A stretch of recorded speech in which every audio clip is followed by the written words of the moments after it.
to blink by piercing sight.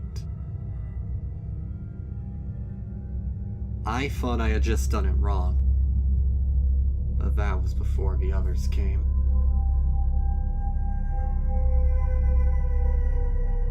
I remember concentrating on the spell written in front of me.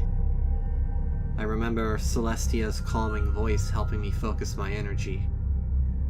Then I pushed. There was a flash, and suddenly it was dark. In front of me appeared to be a mirror. I saw myself, however, my eyes were closed. Before I could think anything of it, the image popped out of existence, and a lurching in my stomach told me I was falling. I let out a yelp before I hit the ground. I hadn't fallen too far, but it still hurt. Coming out of my daze, I looked up to see that I was in a large, empty room. There were no doors, no windows, and no way to leave. On the floor there were quite a few apples. It didn't take me long to recognize them as the apples that I had tested a modified version of the spell on earlier. Looking around, I saw no pony. "Celestia?" I called out.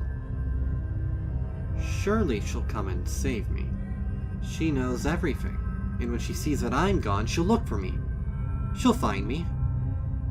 She's good like that. No need to worry. She'll find me. She's good like that. No need to worry. As I was looking around the room, trying to keep my heartbeat under control, there was a sudden buzz in the room.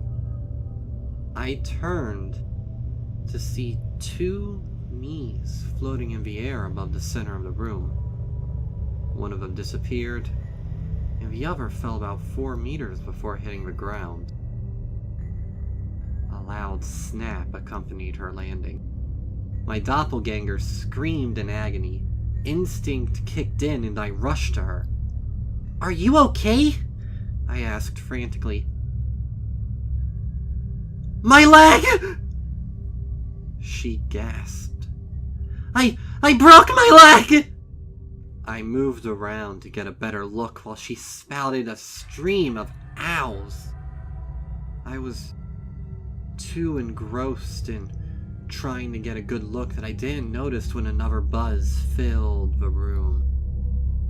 My doppelganger looked up just as another me landed chin first on her horn, snapping sounds indicating more broken bones. The new me went limp immediately, while the me underneath started screaming in earnest.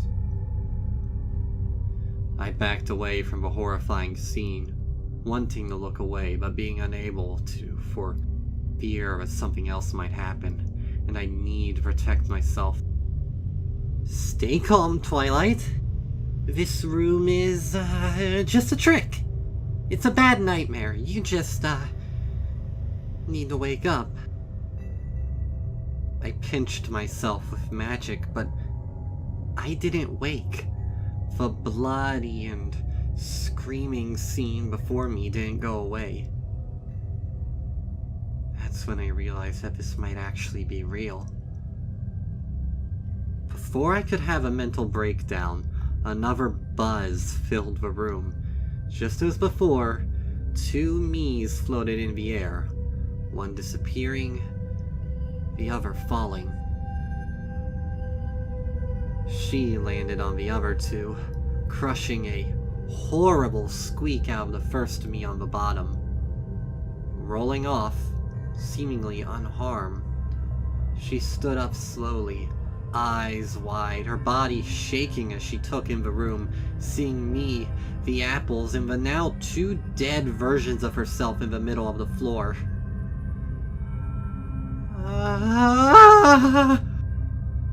She managed to mumble before her eyes went white, her body contorting and spasming in the air. A sphere of electricity surrounded her, burning the floor beneath her and shooting bolts of lightning to the walls and floor. Before I could react, she exploded, leaving nothing but a large, black char on the floor. The bodies next to where she was were now black and smoldering as well. It didn't take too long for the smell to reach me. I hadn't realized that I had been screaming until my breakfast interrupted me on its way to the floor. I remember catching the next clone in my telekinesis and bringing her down, away from the mess, to ask her how she got here. After managing to calm her down, I got out of her that this was the first time it had happened to her. Every other teleportation seemed to go normally. It didn't take me long to realize what this room is. This isn't a nightmare. This isn't somewhere in Equestria. This was a residue room. Teleportation doesn't take a pony from one place to another. Teleportation creates a clone and discards the original. I had heard about residue rooms in theory. They were meant for spells that required extra space to work when there wasn't any. Teleportation, it seems, is one of those spells. And that means that I'm the original Twilight Sparkle. That was a year ago. Since then, I've given up on Celestia finding me. She likely didn't even know this place existed. If she did, she would never have allowed any pony to teleport ever again.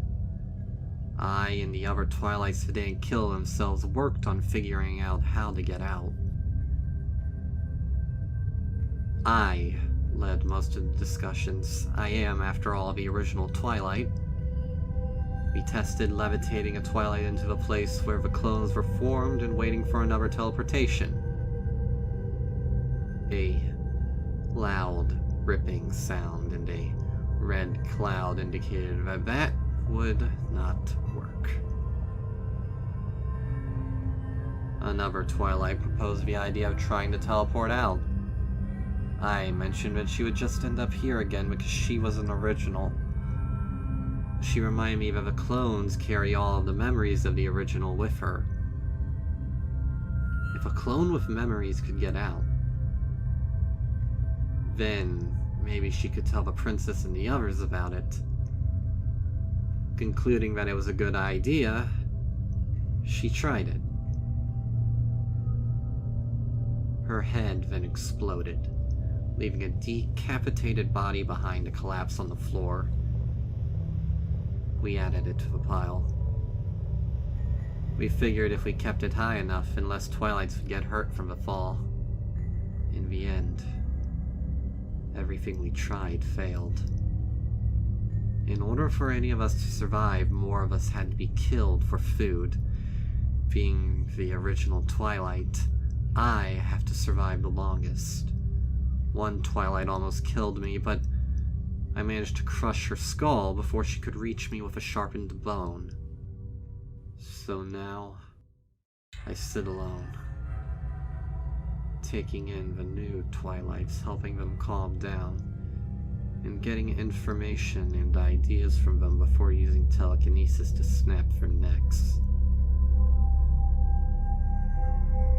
Fire wasn't difficult to make, and even though I have grown accustomed to raw flesh, I still cook sometimes out of habit. That, and who knows if some of the Twilights were sick in some way. While I don't have any way to tell time down here, I asked the last Twilight that arrived what life had been like, how much time had passed, and if Celestia, Spike, and the other girls were okay. After learning what I needed, I gave her a painless end. Then I realized that I am no longer Twilight Sparkle. Well, yes, I am the original. And that was my motivation to continue on. It's been so long that I would not be welcome up there. The clone Twilights are just going about their days as if everything was okay, learning things, hanging out with friends. I haven't been a part of that. I'm not the Twilight they know. I looked around, seeing the bones and bodies lying everywhere.